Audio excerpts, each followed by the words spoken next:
যারা অপরাধী, যারা উদ্দেশ্য প্রণোদিতভাবে অপরাধ করে বা ইন্ধনদাতা, সাধারণ জনগণের বিপক্ষে যখন আমাদের দাঁড়াতে হয় আমাদের একটু চিন্তা করে কাজ করতে হয়।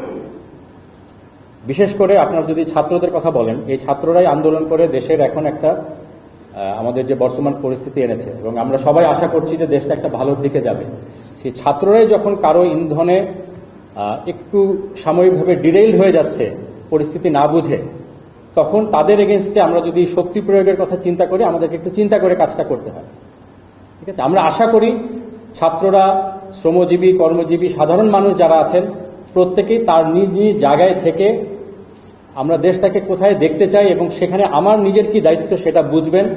এবং প্রথমত এই ধরনের যখন সেটা সোশ্যাল মিডিয়া হোক বা অন্য কোনো যে কোনো মাধ্যমে হোক, যখন এই ধরনের কোনো ইন্ধন জাতীয় বিষয় তাদেরকে ইনস্টিগেট করার চেষ্টা হবে, তারা যাচাই করবে যে আসলে ঘটনাটা হয়েছে কিনা। একটা হচ্ছে ইন্ধনদাতা, কিছু আছেন যারা উদ্দেশ্য প্রণোদিতভাবে কাজ করছে।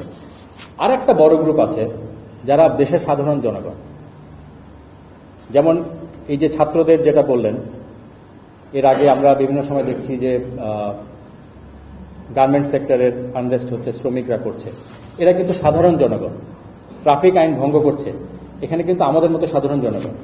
এখন আইন শৃঙ্খলা রক্ষাকারী বাহিনীর ভূমিকাটা মূলত থাকবে প্রথম যে দুইটা গ্রুপ বললাম, যে আমরা চিহ্নিত করার অবশ্যই চেষ্টা আছে যে কারা আসলে মূলত উদ্দেশ্য প্রণোদিতভাবে এই কাজগুলো করছে এবং সেটার এগেনস্টে ব্যবস্থা অবশ্যই নেওয়া হচ্ছে। ইন্টেলিজেন্স, পুলিশ সবার সাথে সমন্বিতভাবে আমরা কাজ করছি। আমাদের প্রেজেন্সও আপনারা এই জন্য দেখছেন যে মূলত বড় ধরনের যতগুলো ঘটনা কোথাও কিন্তু রিসেন্টকালে এমন হয়নি যে আমরা জানি, মানে আইন শৃঙ্খলা রক্ষাকারী বাহিনী জানে না বা ঘটনা ঘটে গেছে, এরকম কিন্তু খুব হয়নি। বাট এটার ব্যাখ্যাটা তো আমি আগেই দিলাম যে কোনো কোনো ক্ষেত্রে আমাদেরকে একটু চিন্তা করে কাজ করতে হচ্ছে।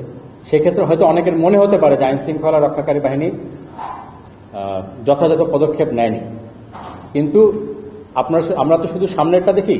এই যে যত ধরনের এরকম ইন্টেলিজেন্স পাওয়া যায়, এগুলোর পরবর্তী কিন্তু যারা এই ধরনের কার্যক্রম করার সম্ভাবনা যাদের থাকে তাদের সাথে অনেক আগে থেকে এনগেজমেন্টে যাওয়া হয় এবং এভাবে অনেকগুলো ঘটনাকে কিন্তু ইতিমধ্যে প্রতিরোধ করা সম্ভব হয়েছে।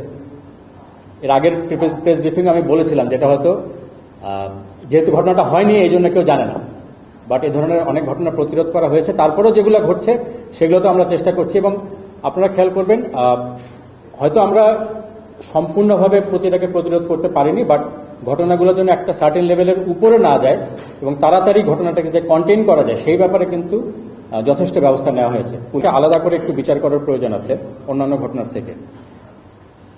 তার আগে আমি একটা জিনিস বলি, এই যে আমরা বর্তমান পরিস্থিতিতে আমাদের আইন শৃঙ্খলার বা যে ধরনের ঘটনাগুলো বললেন, আন্দোলন বা বিভিন্ন ধরনের প্রোটেস্ট, আনরেস্ট হচ্ছে, এগুলো করার পেছনে তিন ধরনের করছেন কারা, তিন ধরনের ব্যক্তি বা তিন ধরনের গ্রুপ। একটা হলো যারা চিহ্নিত অপরাধী, তাদের কাজই হচ্ছে বিভিন্ন ধরনের অপরাধ করা বা এই ধরনের বিষয়ে তারা কাজ করে। দ্বিতীয়ত, যদি ঘটনা সত্যও হয়, সব ঘটনার প্রতিবাদ এত ভায়োলেন্টলি করার কোনো প্রয়োজন নেই, অনেক শান্তিপূর্ণভাবে করা যাবে, বিকজ আমরা সবাই শান্তি চাই দেশে। তো এখানে আমাদের সাধারণ জনগণ, বিশেষ করে ছাত্র, কর্মজীবী, শ্রমজীবী এবং সকল পর্যায়ের মানুষ, আমাদের একটা সকল নিজের দায়িত্ব আছে যে আমরা যদি নিজে থেকে দায়িত্বশীল ভূমিকা পালন করি তাহলে এই অনেকগুলো এই ধরনের ঘটনা আমরা অ্যাভয়েড করতে পারি এবং তখন আইন শৃঙ্খলা রক্ষাকারী বাহিনী যারা উদ্দেশ্য প্রণোদিতভাবে অপরাধ করে তাদের এগেনস্টে আমরা কাজ করতে পারি। সেক্ষেত্রে আমাদের কাজের পরিধিটাও সহজ হয়, দেশের এই ধরনের ঘটনাগুলো আমরা কমাতে পারি। এখানে আমাদের সোশ্যাল মিডিয়ার যে ব্যবহারে আমাদের আরেকটু সচেতনতার প্রয়োজন আছে।